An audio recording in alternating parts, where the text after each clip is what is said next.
ముఖ్యంగా భార్యని ఎటువంటి సందర్భాల్లో మెయింటెనెన్స్ ఇవ్వక్కర్లేదు. మనం దీన్ని యాక్చువల్‌గా చట్టం ప్రకారం చూస్తే రకరకాల కోణాలుంటాయి గానీ, నేనైతే దీన్ని 4 పార్ట్స్‌గా డివైడ్ చేసే పరిస్థితులు నేను చేస్తున్నాను. ఒకటి మానసికంగా, శారీరకంగా, ఆర్థికంగా, సామాజికంగా అన్నటువంటి 4 కోణాల్లో చూసేటప్పుడు, ఈ 4 కోణాల్లో తన భార్య ఏ రకమైన మిస్టేక్స్ చేయడం వల్ల, ఆ మిస్టేక్స్‌ని చూపించి కోర్టు నుంచి పరిహారం అంటే ఉపసంహారాన్ని పొందే అవకాశం కూడా ఉంటుంది.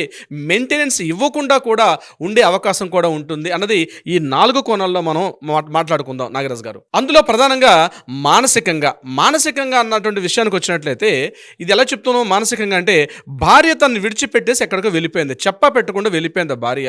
ఎక్కడికి వెళ్ళిందో తెలియదు, ఎన్ని రోజులు ఉంటుందో తెలియదు, ఎప్పుడు వస్తానో తెలీదు.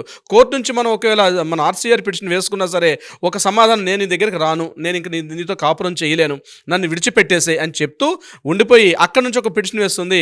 నేను భారీగా నీతో ఇన్ని సంవత్సరాలు కాపురం చేశాను కాబట్టి నాకు మెయింటెనెన్స్ ఇవ్వమని చెప్పి కోర్టు నుంచి మనకు ఒక పిటిషన్ వస్తుంది.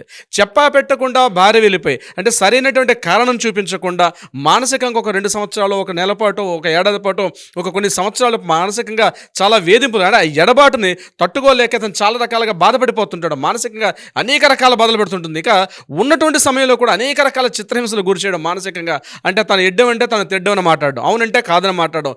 ఇటువంటి విషయాల్లో ఇతను చెప్పుకోలేక గట్టిగా మాట్లాడితే నేను బ్యాగ్ పట్టుకుని పట్టుకుని బయటికి వెళ్ళిపోతున్నా మా ఇంటికి, నాకు చట్టం అనేది హక్కు ఉంది కాబట్టి నువ్వు ఫ్యూచర్లో నాకు మెయింటెనెన్స్ ఇవ్వాలి, నేను ఎక్కడున్నా నువ్వు నన్ను పోషించాల్సిందే, ఇది నాకు చట్టం చెప్తుంది కాబట్టి అని చెప్పి మానసికంగా భర్తని రాచి రంపాన్ని పెట్టే మహిళామలు కొంతమంది ఉంటారు.